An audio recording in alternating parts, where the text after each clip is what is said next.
interest rate regime and policy within the country at the time. Yeah. But what I mean is, my dear brother, it's, how do I call it? It's so draconian. Yeah. Okay? It's a draconian law, kind of.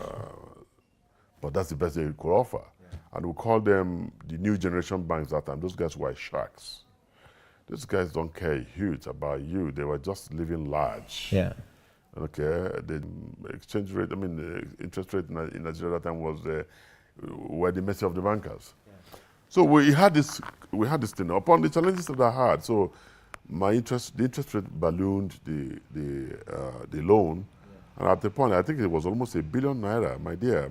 At the time, ₦1 billion at the time in Nigeria at the time was almost like $900–800 million. Yeah. Okay.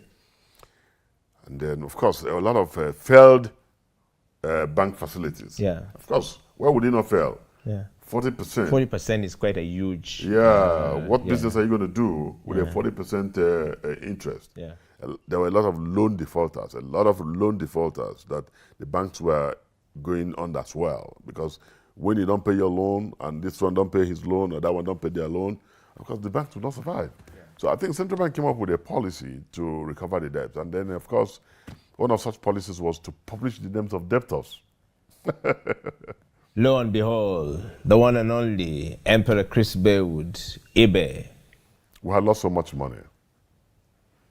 I think my loan position stood at about ₦1 billion at that time with that bank. And our name was published as one of the largest or the biggest debtors. Yeah. I think either number 1 or number 2 at the time. My dear brother, I was not in the country when it happened. Had you taken off, or you just gone? No. I went out. I didn't know. One of these business trips. I think I was in India. I think I had a meeting with a partner. I was at the time prospecting to work with us in Nigeria, and our name, Baywood Continental, was listed in Nigerian newspapers.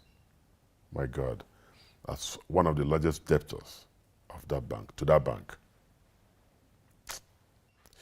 You know, my office, my workers, they were dead before me. they were dead before me. Yeah. You know, it's all natural. Yeah, when the news come like that, you don't know. Out next of love, out of compassion and everything, they didn't know what to do. So they called me and said, "Sir, this is what is going on in Nigeria. Please don't come back." Because they had set EFCC against the loan defaulters. EFCC is Economic and Financial Crimes Commission, set up by federal government of Nigeria, not primarily to hunt down loan defaulters, but against economic saboteurs, right? Yes. In any form or shape. Yeah. And of course, in this regard, we have been classified as economic saboteurs because we're owing banks, okay? But you know what? Yeah. It's just owing supposedly a superfluous money. Yeah.